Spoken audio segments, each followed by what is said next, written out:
There's a misunderstanding in modern culture that if someone is not highly visible, they must be insecure. If they're not posting their face, their lifestyle, their victories, their appearance, then something must be missing. But that assumption reveals more about the culture than it does about the person being judged. Because for many empaths, the absence of self-display is not a symptom of low confidence. It is often the opposite. It can be the result of a mind that has moved beyond the need for constant external reinforcement. And this is where psychology becomes interesting. Most people have been conditioned to confuse attention with worth. Somewhere along the way, visibility became tied to identity. The more people see you, the more significant you appear to be. The more approval you receive, the more secure you must be. And social media, by design, amplifies this belief. It turns validation into a measurable system. Likes become social proof. Comments become emotional rewards. Views become a distorted form of status. But empaths often experience this dynamic differently, because empaths tend to be unusually aware of emotional undercurrents. They don't just see the surface exchange, someone posting a photo and others responding. They often perceive the invisible transaction beneath it, the need for affirmation, the performance hidden inside self-presentation, the unconscious bargaining that says, see me, approve of me, tell me I matter. And for a deeply self-aware empath, that can feel exhausting. Not because they believe posting is wrong, but because they often resist attaching their identity to public reaction. This is a critical distinction. An empath who doesn't post their photos may not be rejecting connection. They may be rejecting dependency.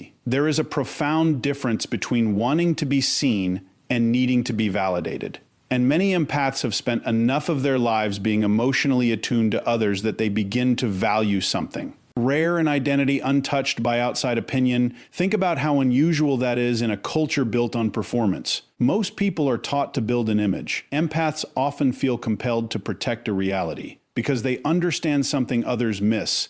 The more identity becomes fused with public approval, the easier it is to lose yourself. Once your sense of worth depends on response, you become vulnerable to emotional outsourcing. Your confidence rises and falls based on who notices you. Your peace becomes negotiable. Your self-image becomes partly owned by strangers. And empaths, especially mature empaths, often sense the danger in that. They would rather be rooted than admired. They would rather be authentic than impressive, and sometimes they would rather be unknown than misunderstood. This often comes from a deeper philosophical orientation. Empaths frequently value essence over appearance, substance over display, meaning over spectacle, and when someone values inner coherence more than outer recognition, public self-promotion can start to feel strangely irrelevant. Because if you know who you are, what exactly are you trying to prove? That question unsettles people. Because much of modern behavior is built on proving attractiveness, proving success, proving happiness, proving relevance. But empaths often begin stepping away from systems that require constant proof, not out of superiority, out of liberation. They stop performing identity and start inhabiting it. And that changes everything. You'll notice many emotionally intelligent people become increasingly private as they grow. That's not withdrawal. That's refinement. They realize not every truth needs broadcasting. Not every moment needs witnesses.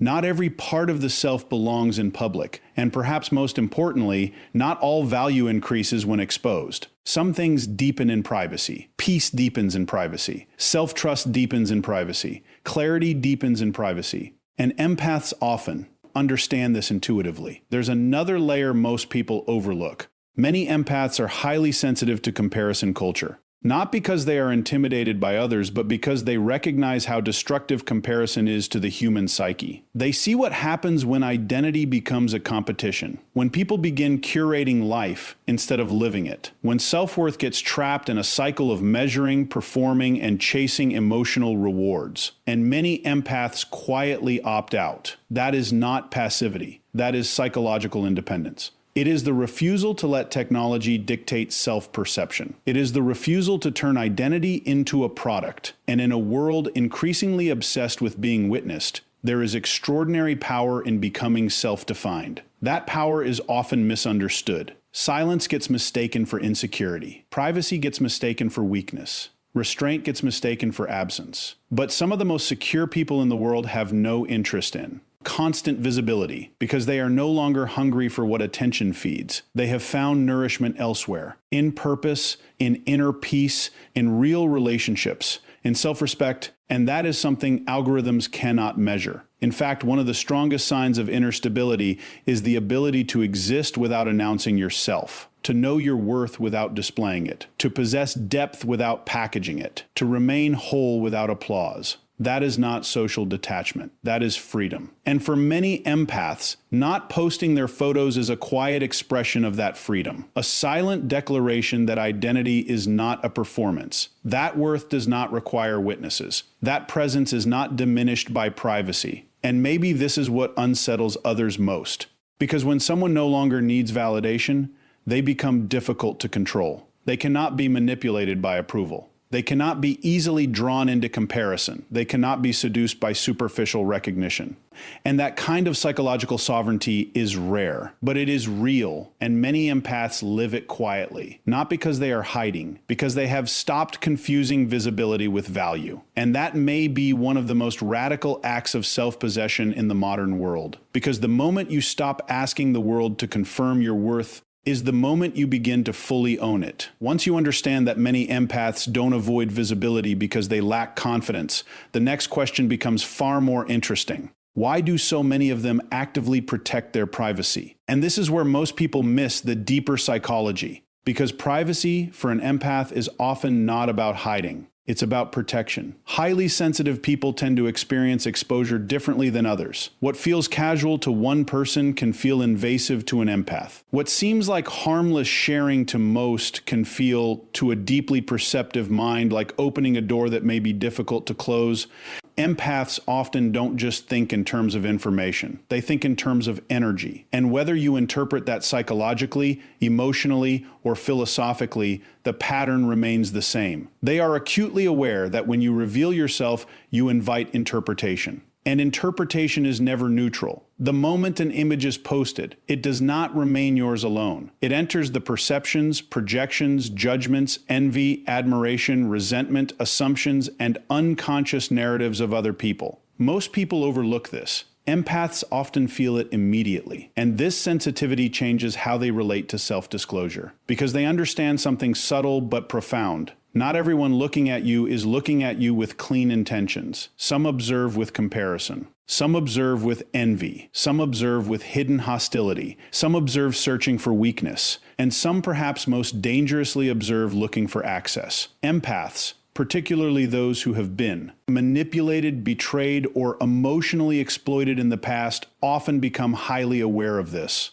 And awareness changes behavior. A person who has learned that visibility can attract intrusion does not treat privacy casually. They treat it as a boundary, and boundaries, psychologically speaking, are one of the clearest signs of emotional health. This is important because people often misread guardedness. They call it withdrawal. They call it fear. They call it avoidance. But what they may actually be seeing is discernment. And discernment is not the same as distrust. It is the ability to distinguish what deserves access from what does not. That is wisdom. And empaths often develop this wisdom through painful experience, because many empaths spend years overexposing themselves emotionally. They give too much, reveal too much, trust too quickly, assume others have the same sincerity they do, and then reality teaches them otherwise. They encounter gossip, projection, manipulation, people who study their vulnerabilities, people who use personal openness as leverage. And after enough of these experiences, a shift occurs. The empath stops seeing openness as always virtuous and begins seeing selectivity as necessary. This is a profound psychological evolution, because immature sensitivity often leaks, mature sensitivity protects. And that protection often looks like privacy. Sometimes it looks like not posting personal photos. Sometimes it looks like keeping important moments off public platforms. Sometimes it looks like refusing to let strangers have effortless access to the intimate details of your existence. Not because you fear being seen, because you have become intentional about who gets to see you. There is enormous power in that, especially in a culture that treats exposure as normal. We live in a time where oversharing is often framed as authenticity, but authenticity without boundaries is not authenticity. It is vulnerability without discernment. And empaths, when they mature, begin understanding the difference. They recognize that not every observer deserves entry into their inner or outer world. That realization changes everything, because once privacy becomes a form of self-respect, silence stops feeling empty. It starts feeling sovereign. And there is another layer here most people never consider. Empaths are often deeply aware of emotional residue, the psychological after effects of interaction, the exhaustion that follows unnecessary exposure, the strange heaviness that can come from feeling watched, interpreted, or energetically entangled in the perceptions of too many people. Others may dismiss this. Empaths often live it. And whether we frame it through neuroscience, emotional sensitivity, or interpersonal dynamics, there is evidence for this. Highly sensitive individuals process social stimuli more deeply. They often experience judgment more intensely. They can ruminate longer over criticism. They can feel relational tension others barely register. So what appears to outsiders as overprotectiveness may actually be a rational response to heightened processing. In other words, they are not avoiding damage imagined. They are preventing damage anticipated. That is not weakness. That is psychological intelligence. And the strongest people often understand prevention better than reaction. They don't wait to repair repeated harm. They structure life to reduce unnecessary harm in the first place. That is what boundaries do. That is what privacy does.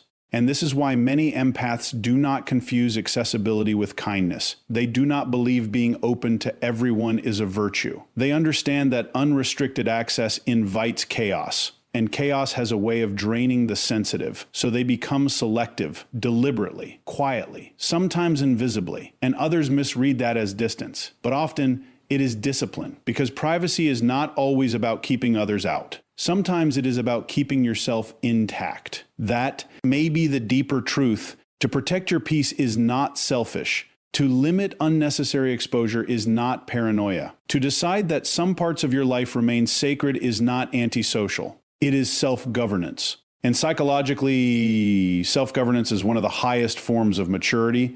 The person who can decide what to reveal, what to withhold, who receives access, and where their emotional boundaries begin, that person is not hiding. That person is conscious. And consciousness always looks strange to people operating unconsciously. That is why empaths are often misunderstood. Their restraint is mistaken for insecurity. Their privacy is mistaken for secrecy. Their boundaries are mistaken for walls. But walls isolate, boundaries preserve, and knowing the difference can transform a life. Because the truth is, every empath eventually faces this decision. Will I keep making myself endlessly accessible to prove I am open, or will I protect what is valuable because I know it matters?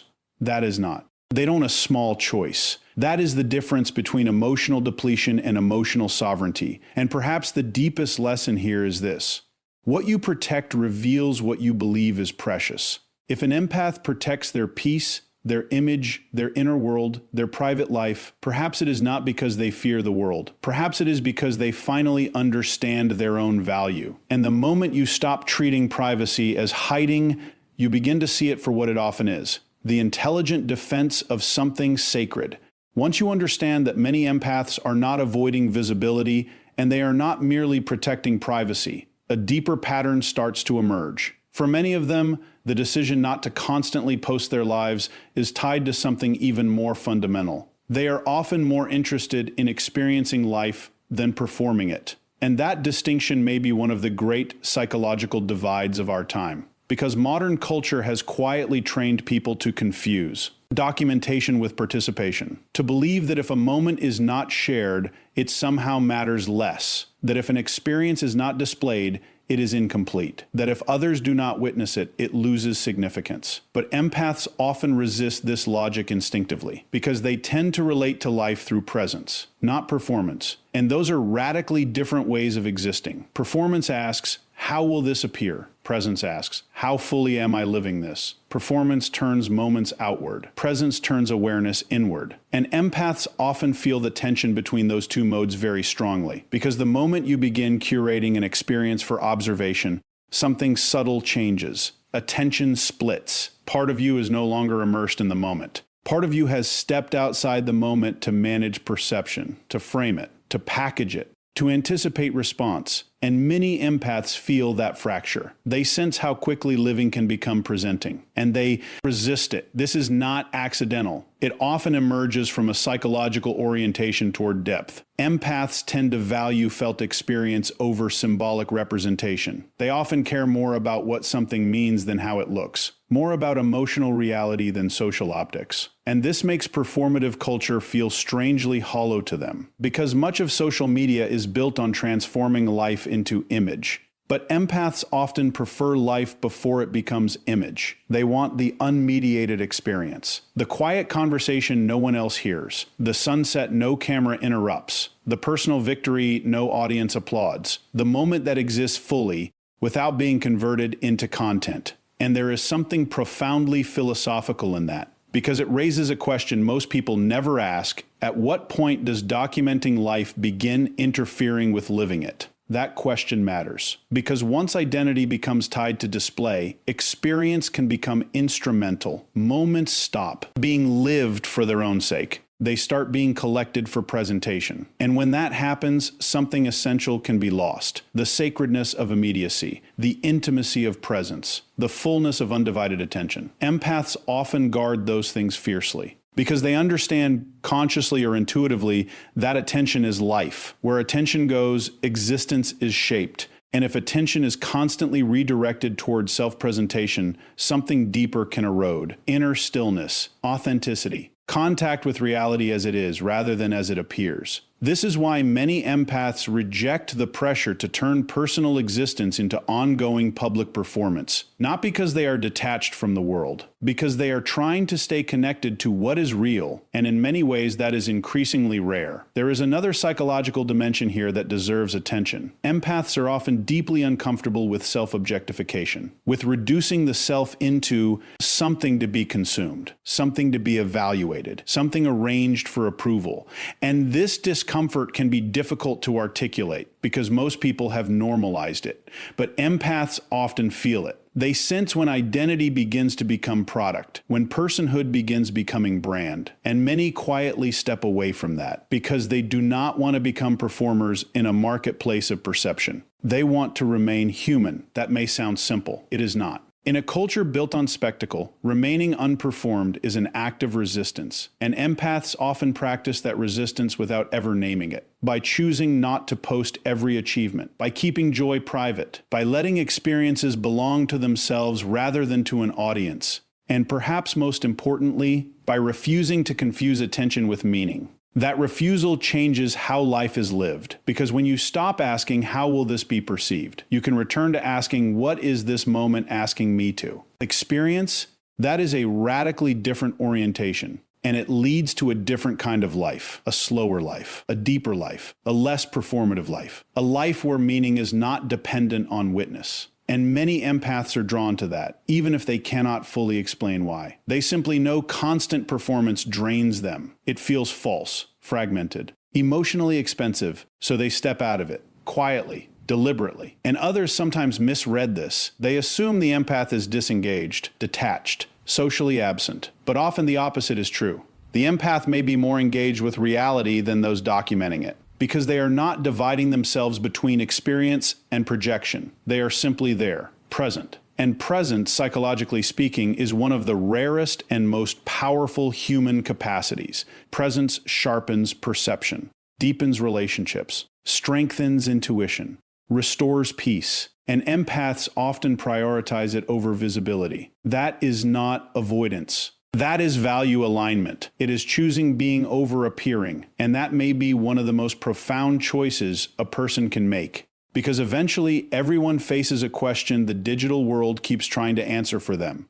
Is your life something to be lived or something to be displayed? Most never pause long enough to consider the difference. Empaths often do. And that pause changes them. It makes them more selective, more inwardly anchored, less impressed by spectacle, less willing to trade depth for attention. And in many cases, that is exactly why they do not feel compelled to post themselves constantly. Because they are busy inhabiting a life, not curating one. And maybe this is what the world needs to remember. Not every meaningful life is highly visible. Not every fulfilled person is highly displayed. Not every powerful presence seeks recognition. Some of the deepest people you will ever meet are not performing themselves at all. They are simply living, fully, quietly, real.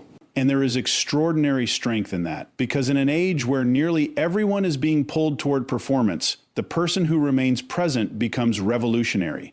The person who refuses to turn every moment into evidence becomes free. And the person who lives for the depth of experience rather than the optics of experience may be the one who understands life most clearly. Because what you refuse to perform may be what you have finally learned to truly possess. And once you understand that many empaths do not avoid posting because they lack confidence that they protect privacy as a boundary, and that they often choose presence over performance, a final layer reveals itself, one that is often the most misunderstood of all. Sometimes what looks like withdrawal is actually self-respect. And this is where the psychology becomes even deeper, because there are empaths who were once open, very open, people who shared freely, trusted easily, posted more, explained themselves often, made themselves emotionally and personally accessible, and then life taught them something, not through theory, through pain, through betrayal, through manipulation, through being misunderstood in moments they were sincere, through discovering that visibility can attract not only admiration, but projection.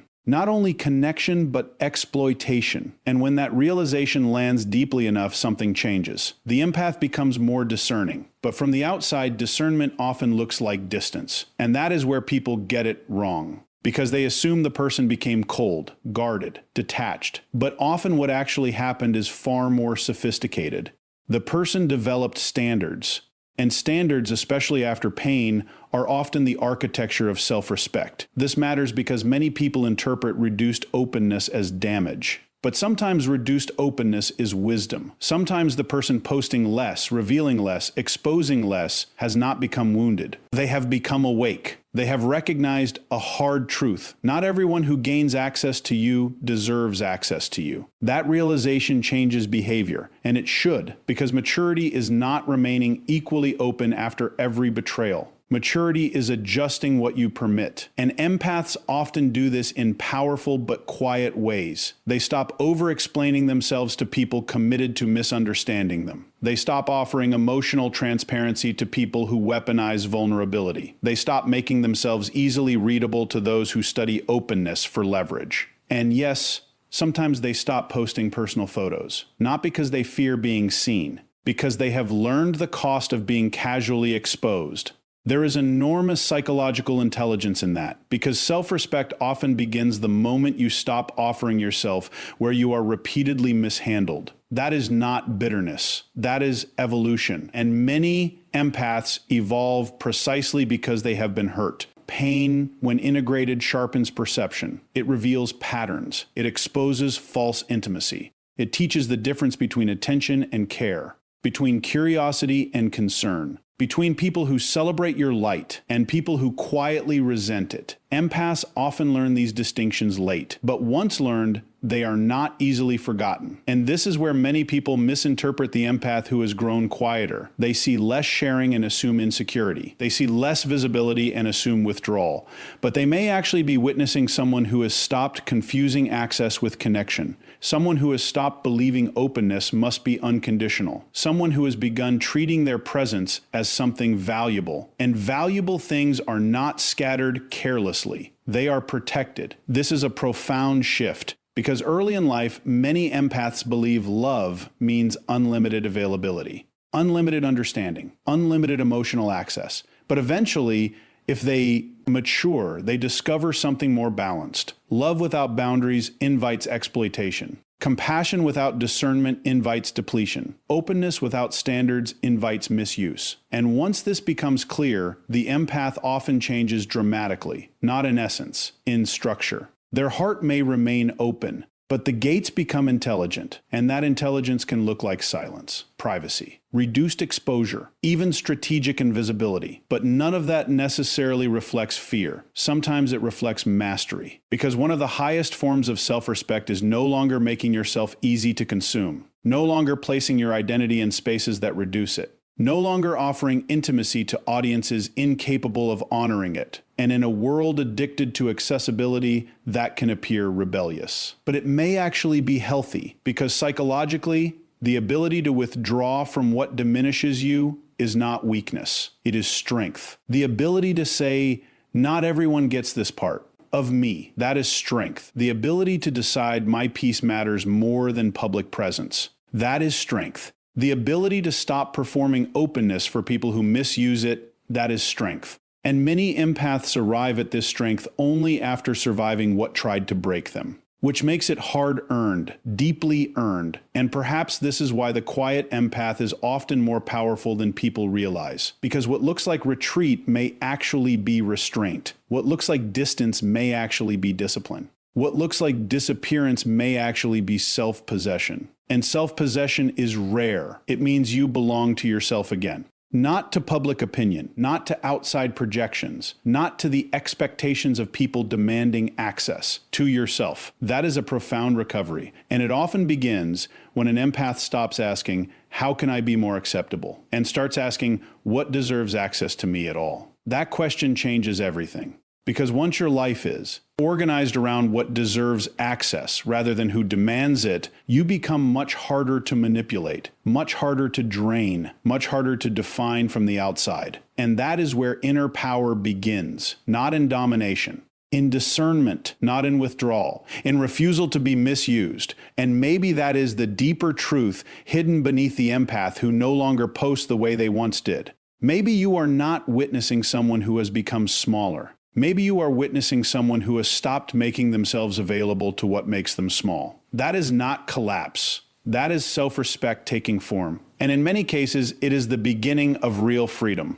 Because the moment you stop treating reduced access as loss, you begin seeing it as what it may actually be, the quiet boundary where dignity begins. And never forget this, the people who reveal the least are not always hiding. Sometimes they have simply learned that what is sacred loses power when offered to everyone.